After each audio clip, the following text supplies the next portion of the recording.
চাওক, এটা মৰ্মান্তিক ঘটনা। আজি পেটৰ তাৰণাত আজি এনেকুৱা এটা দুৰ্গম অঞ্চলৰ পৰা লখিমপুৰৰ ঢকুৱাখানালৈ কাম কৰিবলৈ গৈছিল আৰু কাম কৰিব যাই জাহাংগীৰে আজি নিজৰ জীৱনটো দিলে। আৰু জাহাংগীৰক যি ধৰণে জীৱনতে মুণ্ডু ছেদ কৰি হত্যা কৰা হ'ল, জ্বলাই দিয়া হ'ল, আচলতে এইটো অমানৱীয়ভাৱে হত্যা কৰা হৈছে। এইটোক আমি তীব্ৰভাৱে নিন্দা কৰিছোঁ, গৰিহণা দিছোঁ আমচুৰ ফালৰ পৰা। আৰু আমি অসমৰ গৃহ বিভাগ আচলতে যে সম্পূৰ্ণৰূপে ব্যৰ্থ হৈছে এইটো পুনৰবাৰ প্ৰমাণ কৰিলে। জাহাংগীৰক হত্যা কৰাৰ আজি কেইদিন হৈ গ'ল, জাহাংগীৰৰ মানে ওলালে যে জাহাংগীৰে সেই বডিটো জাহাংগীৰৰে হয়, কিন্তু এতিয়ালৈকে প্ৰকৃত জাহাংগীৰক কোনে হত্যা কৰিলে, কি কাৰণে হত্যা কৰিলে, এতিয়াও অসম আৰক্ষীয়ে উলিয়াব নোৱাৰাটো অসম আৰক্ষীৰ বিফলতা আৰু অসমৰ গৃহ বিভাগৰ বিফলতা। গতিকে আমি অসমৰ মুখ্যমন্ত্ৰী ডাঙৰীয়াক আহ্বান জনাইছোঁ যে অনতিবিলম্বে জাহাংগীৰক কোনে হত্যা কৰিলে, জাহাংগীৰৰ সেই হত্যাকাৰীক গ্ৰেপ্তাৰ কৰি দৃষ্টান্তমূলক শাস্তি দিব লাগে।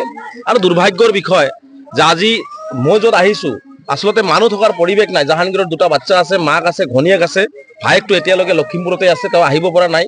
এটা অবৰ্ণনীয় এটা পৰিৱেশ এই ঘৰখনত হৈ আছে। চাৰিওপিনে পানী, থাকিবলৈ তেওঁলোকৰ ঠাই নাই।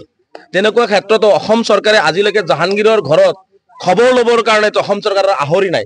বিশেষকৈ ধুবুৰী জিলাৰ জিলা আয়ুক্ত ডাঙৰীয়া আৰু আৰক্ষী অধীক্ষকগৰাকী এচি ৰুমৰ পৰা ওলোৱাৰ সময় পোৱা নাই। মই তীব্ৰভাৱে ধুবুৰী জিলাৰ মানে জিলা আয়ুক্তগৰাকীক আৰু আৰক্ষী অধীক্ষকগৰাকীক তীব্ৰভাৱে নিন্দা কৰিছোঁ, গৰিহণা দিছোঁ।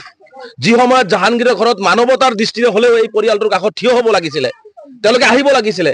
তেওঁলোকৰ ঘৰত এতিয়া কোনো নাই, ঘৰত পানী উঠিছে, ঘৰত থাকিবলৈ ঠাই নাই। বাচ্চা দুটালৈ মাক আৰু ঘনীয়েকজনী কেনেকে আছে, এই খবৰটো লোৱাৰ আহৰি নোপোৱাটো দুৰ্ভাগ্যজনক। এটা জিলা আয়ুক্ত আৰু আৰক্ষী অধীক্ষকৰ পৰা কেতিয়াও সাধাৰণ জনতা এইটো আশা নকৰে। গতিকে মই অসমৰ মুখ্যমন্ত্ৰী ডাঙৰীয়াক আহ্বান জনাইছোঁ যে জিলা আয়ুক্ত আৰু আৰক্ষী অধীক্ষকগৰাকীয়ে কিয় এতিয়ালৈকে জাহাংগীৰৰ পৰিয়ালত খবৰ এটা লোৱাৰ সময় নাপালে, এই পৰিয়ালটো কি অৱস্থাত আছে। এবাৰ যদি কোনোবাই আহিলেহেঁতেন তেনেহ'লে অনুভৱ কৰিলেহেঁতেন যে জাহাংগীৰৰ পৰিয়ালটো কি অৱস্থাত আছে। আচলতে তেওঁলোকে অহা নাই কাৰণে আচলতে তেওঁলোকৰ মানৱতাই নাই।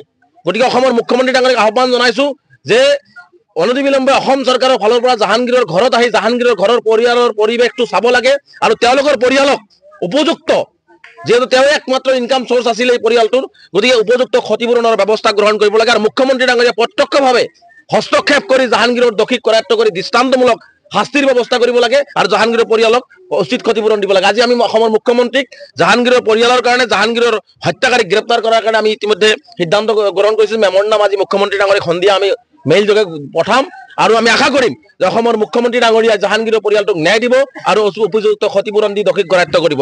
লগতে ধুবুৰী জিলাৰ আয়ুক্ত আৰু আৰক্ষী অধীক্ষকগৰাকীক মই আহ্বান জনাইছোঁ, যদি আপোনালোকৰ তিল মানৱতা আছে তেনেহ'লে আপোনালোকে এচি ৰুমত বহি নাথাকি জাহাংগীৰৰ পৰিয়ালত আহি জাহাংগীৰৰ পৰিয়ালৰ এই দুখত সমভাগী হ'বৰ কাৰণে আহ্বান জনাইছোঁ। অন্যথাই জিলা আয়ুক্তগৰাকী আৰু আৰক্ষী অধীক্ষকগৰাকী সাজু থাকক। 36 ঘণ্টাৰ ভিতৰত যদি এই পৰিয়ালটোক তেওঁলোকে কোনো ব্যৱস্থা গ্ৰহণ নকৰে তেনেহ'লে ধুবুৰী জিলাৰ প্ৰতিটো দল সংগঠন, নাগৰিক সমাজক লগত লৈ আমচুৱে ব্যাপক আন্দোলনৰ কাৰ্যসূচী গ্ৰহণ কৰিব।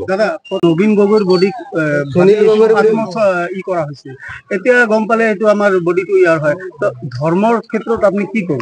এই যিহেতু জাহাংগীৰৰ ডেড বডিটো চাওক, আমি সেইকাৰণে কৈছোঁ জাহাংগীৰৰ ডেড বডিটো, যিহেতু জাহাংগীৰৰ যিখিনি মৰাদেহ আছে, এতিয়া যিখিনি যি আছে তেওঁলোকে পুলিচৰ হাতত নিশ্চিতভাৱে সংগ্ৰহ কৰিছে। গতিকে যিহেতু জাহাংগীৰৰ হয়, মই ভাবোঁ সেইখিনিকে যে তেওঁলোকে সংৰক্ষণ কৰি আনি জাহাংগীৰৰ পৰিয়ালক গোটাই দিব লাগে, যাতে জাহাংগীৰৰ পৰিয়ালে ধৰ্মীয় ৰীতি নীতিৰে তেওঁলোকৰ সৎকাৰটো কৰিব পাৰে। গতিকে অসমৰ মুখ্যমন্ত্ৰীক সেইখিনিও আহ্বান জনাইছোঁ, আমি ডিজিপি মহোদয়ক সেইখিনিও আহ্বান জনাইছোঁ, জাহাংগীৰৰ যিখিনি অৱশিষ্ট মৃতদেহৰ যিখিনি অৱশিষ্ট আছে সেইখিনি অন্তত যদি তেওঁলোকে সমজাই দিয়ে পৰিয়ালক বা স্থানীয় ৰাইজক যদি সমজাই দিয়ে তেনেহ'লে সেইখিনি অন্তত আমি ভাবোঁ যে এটা ধৰ্মীয় ৰীতি নীতিৰে সৎকাৰ কৰিব পাৰিব। আৰু সুনীল গগৈৰ নামটো চৰ্চা হৈ আছে, কিন্তু আৰক্ষীয়ে এই মুহূৰ্তলৈকে সুনীল গগৈ দিয়াই আছে নে ক'ৰবাত লুকাই আছে, উলিয়াব পৰা নাই, কেইবাদিনো পাৰ হৈ গ'ল।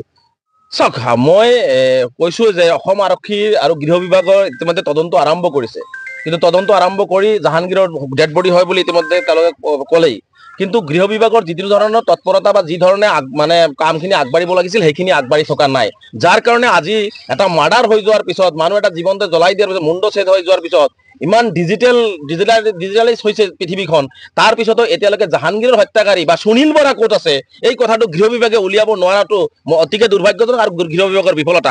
গতিকে মই অসমৰ মুখ্যমন্ত্ৰী ডাঙৰীয়াক আহ্বান জনাইছোঁ যে সুনীল বৰা ক'ত আছে সেইটোও উলিয়াব লাগে, জাহাংগীৰক কোনে হত্যা কৰিলে তাকো গ্ৰেপ্তাৰ কৰিবৰ কাৰণে ব্যৱস্থা গ্ৰহণ কৰিব লাগে, আৰু জাহাংগীৰৰ যিখিনি অৱশিষ্ট আছে সেই পৰিয়ালৰ হাতত গতাই দিব লাগে, যাতে ধৰ্মীয় ৰীতি নীতিমতে সৎকাৰ কৰিব পাৰে।